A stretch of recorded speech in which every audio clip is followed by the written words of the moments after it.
Did you know that many of Bantu-speaking tribes don't circumcise? And it could be as high as 60% or even more of the Bantu speakers. And I know that can be a shock to many people, especially in Kenya, who always assume that Bantu circumcise generally.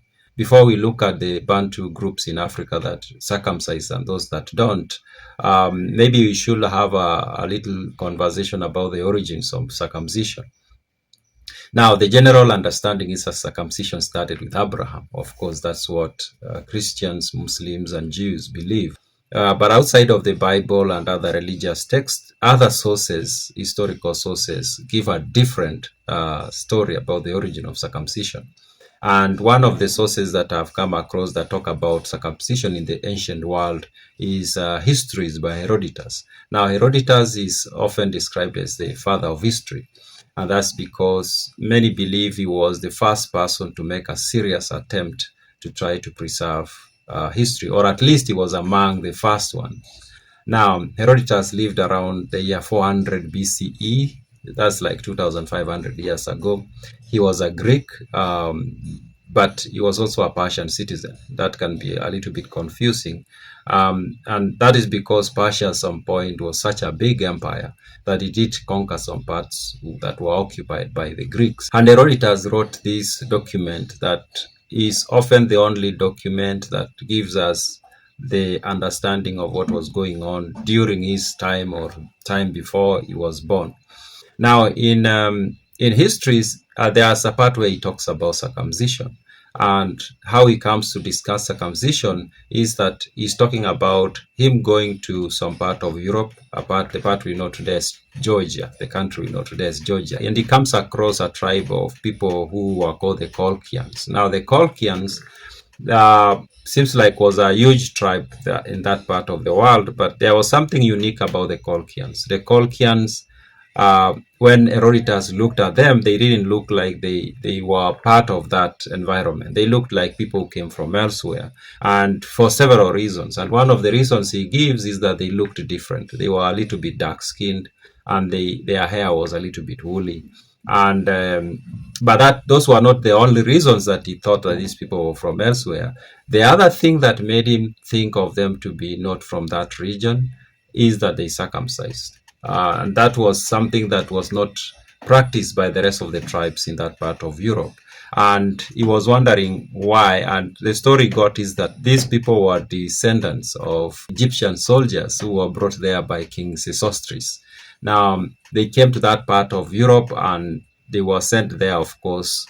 Maybe there was a war going on there. But then they ended up staying and marrying local women, and they became a tribe of the Colchians. It's that part where he talks about circumcision, and this is what he says. I'm going to read what he says about that. He says, for the Colchians were evidently Egyptians, and I say this, having myself observed it before, I heard it from others. And as it was a matter of interest to me, I inquired of both people, and the Colchians had more recollection of the Egyptians than the Egyptians had of the Colchians. Yet the Egyptians say that they thought the Colchians were descended from the army of Sesostris, and I found my conjecture not only because they are swarthy and curly-headed, for this amounts to nothing, because now that's important when he says that how they looked was amounted to nothing. And that's I've said this in another video, that when you look at the ancient text, race wasn't what we see it today. To those people, the color of the skin and how your hair looked wasn't that important. And basically that's what Herodotus says. Now, here is what he says about them and circumcision. He says, because the Colchians, Egyptians, and Ethiopians are the only nations of the world who from the first have practiced circumcision. So he says those three groups, and I need to say this, Herodotus traveled a lot, at least going by his record. He traveled, he went to Egypt, he went to Persia, he went to, of course, he traveled in the Greek city-states. He traveled a lot, or at least he was very knowledgeable about the ancient world, especially when you talk of Greece, Rome, Egypt, Carthage, Persia. He was very well informed, and in this book he does provide very detailed information about different people. So he says, from his understanding of the ancient world, the only people who practiced circumcision were ancient Egyptians, the Colchians who we saw in Europe, and the Ethiopians. Now, of course, he tells us that the Colchians, from what he gathered, came from Egypt, basically. Then this is what he continues to say. But of the Egyptians and Ethiopians, I am unable to say which learned it from the other, for it is evidently a very ancient custom. And this appears to me a strong proof that the Phoenicians learned this practice through their intercourse with the Egyptians. For all the Phoenicians who have any commerce with Greece no longer imitate the Egyptians in this usage, but abstain from circumcising their children. So then he continues to say how the Colchians are similar to Egyptians in other ways, especially their customs and practices. Now, that's what Herodotus tells us about circumcision. And according to him, only Egyptians, Ethiopians, and Colchians used to circumcise. But the Colchians were basically Egyptians who moved to Europe. Now, then he says, with the Ethiopians and the Egyptians, it's very hard to tell who taught who to do that. So that remains an open question. Now we can say that the rest of Africa most likely learned about circumcision from the Egyptians, the ancient Egyptians, and the Ethiopians. Now, we should be very careful about the usage of the word Ethiopia. Of course, today we understand Ethiopians to be the people of Ethiopia. But in history, Ethiopians could also mean, of course, the Ethiopians today, but also other tribes. Anyways, now that's besides the point. The rest of Africans took this practice from most likely ancient Egyptians and, of course, ancient Ethiopians. Now, come to today. Circumcision is, very widespread in Africa, but depends which regions. North Africa is like over 90% of men are circumcised. And of course, to a large extent, West Africa, Nigeria, Senegal, Gambia, those regions, a huge section of the male population is circumcised. You come to East Africa, it's more or less the same case. You come to Kenya, maybe 70% of men are circumcised. Somalia, maybe 90%. Ethiopia, very huge, a percentage, maybe 80, 70%.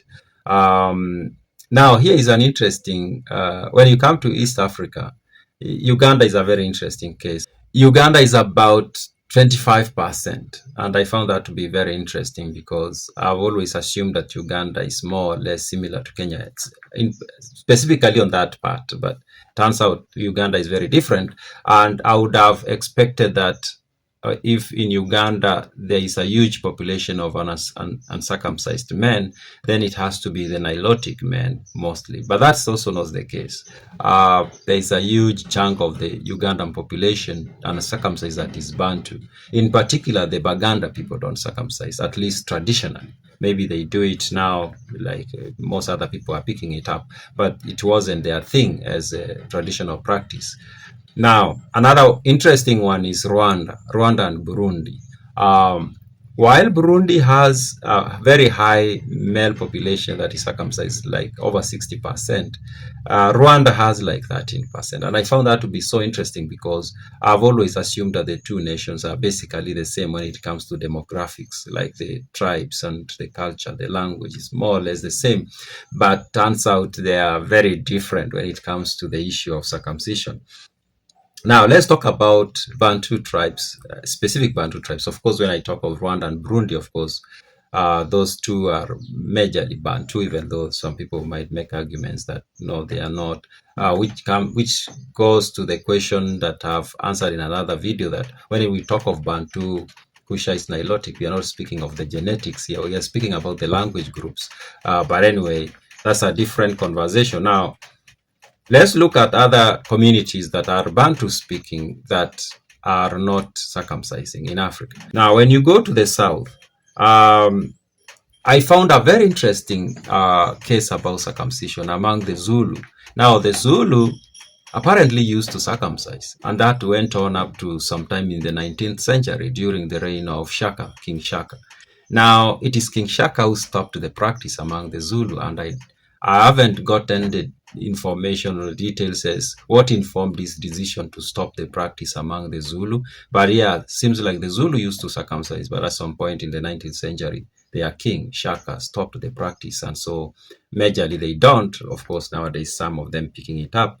And then still in the south, the Shona people, the Shona don't circumcise, and the Shona happen to be like 80% of the population of Zimbabwe. So in Zimbabwe, circumcision is not such a big thing, even though we can say maybe 90% of the Zimbabwean population is Bantu speaking. Circumcision is not a big thing there. It's a very small population, mostly the Ndebele maybe who are in that country who circumcise, the rest don't. The Ndebele do, the Xhosa do, the Bedi do, the Sotho do, the Swazi of Swaziland do not. They do not circumcise as a cultural practice. When you come a little bit to the north, the Bemba in Zambia do not circumcise. The Tonga do, the Chewa do not. The Lozi do, the Ngoni do not. The Luba in DRC do, and then the other tribes that don't. Now, I've talked of Uganda, I've said Baganda do not circumcise. The Banyankole do. All these are Bantu, of course, Bantu speaking groups. The Basoga do. The Bakiga do.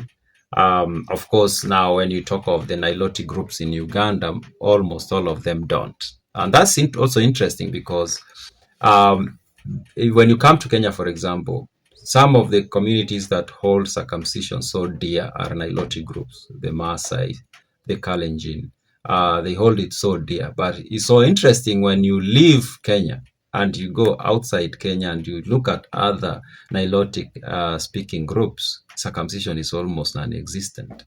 You talk of the Luo, even in Kenya, you talk of the Luo-related tribes in Uganda. You go to South Sudan circumcision is almost like under 10%.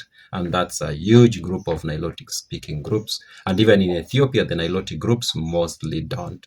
And that's so interesting also. Now, you go to Tanzania. Tanzania, to a large extent, is Bantu-speaking, to a very large extent. Of course, there is a Maasai. There are the Cushitic-speaking groups to the north. Now, the largest group in Tanzania, even though Tanzania is more, even the largest group is like not that much in terms of percentages, but we can say the largest group in Tanzania, the Sukuma people. The Sukuma people do not circumcise. Other tribes do, but the Sukuma, which is like the largest Bantu group in Tanzania, they don't. Now, yeah, so that's the interesting picture of circumcision among the Bantu-speaking groups in East Africa, and the rest in Southern Africa, and even in Central Africa. Now, before I go, I need to mention that circumcision is very high in the Congo region, you can say, but it's maybe up to 60-70%. There's still like 30 to 40% of Bantu-speaking groups, even in that region, that don't circumcise. So, bottom line, it's not that every Bantu speaking group circumcised. And the idea of this video came after I saw a comment in one of the videos that I've done before, where somebody told me that, circumcision is one of those things that proves that the Bantus are linked to the ancient Israelites. And I thought I should do this video because I even reminded that person that a huge chunk of Bantu speaking people don't circumcise. It's not their thing. I would like to hear your comments about circumcision among the Bantu and even among the other groups, including the origin of circumcision. And it has always interested me to understand how circumcision spread across Africa. So I would like to hear your ideas about that. Those are my random thoughts.